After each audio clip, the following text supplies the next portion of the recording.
You go back to that very first issue of Fast Company.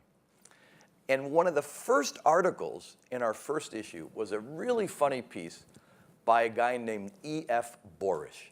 E.F. Borish was the son of the founder of this really successful manufacturing company actually in Milwaukee, Wisconsin. It was doing fine, doing well.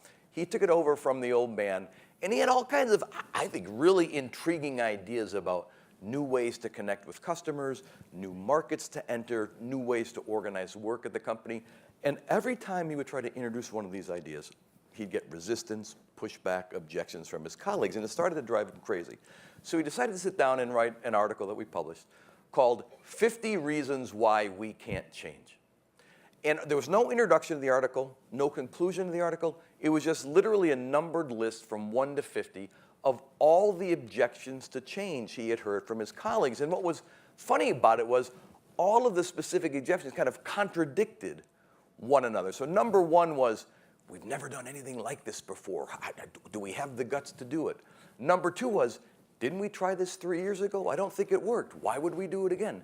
Number seven was, none of our competitors have ever done anything like this. Do we really want to be the first out of the gate? Number eight was, isn't our major competitor doing something kind of like this? It feels a little bit copycat. Number 22 or whatever was, that'll never work here. We're too big. We're kind of cumbersome and bureaucratic. Number 23 was, that'll never work here. We're too small. We don't have the resources. I mean, it was so on and on it went, one more contradictory to the next. Now, here's the punchline. We published that article with great fanfare in early 1996. That article was actually, all we did is reprint an article that E.F. Borish first published, believe it or not, in 1959 in an obscure journal called Product Engineering News. And our point to our readers then, and my point to you this afternoon, is that the more things change, the more the objections to change remain the same, which is why your first job, wherever you are in the organization, your first job as a leader or a change agent is to convince your colleagues, and maybe deep down to convince yourselves, that in the world that Coop described, playing it safe may be the riskiest course of all.